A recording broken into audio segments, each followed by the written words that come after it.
How to match lighting in Photoshop. So basically, how to match the colors in your images. So in order to do that, first thing you want to do is to make a selection in the source and target images.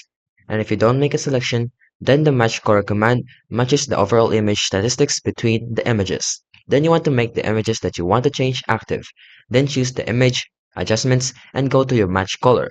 So if you're applying the match color command to a specific layer in the target image, make sure that the layer is active when you choose the match color command. As you can see right here, you'll see it is active. Then from the source menu in the image statistics area of the match color dialog box, choose the source image whose colors will be matching in the target image. Then choose none when you don't want to reference a different image to calculate the color adjustment. So if you made a selection in the image, do one or more of the following. So in the image, just select ignore selection when applying adjustment, and the image statistics area, select use selection in the source to calculate the colors if you made a selection in the source image. And then from there, you can also select use selection in the target to calculate adjustment if you made a selection.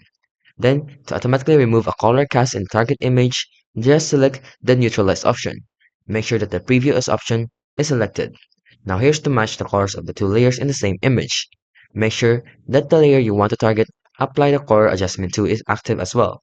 Then simply just save and apply the settings in the match color command. If you like this video, don't forget to like, subscribe, and turn on the notification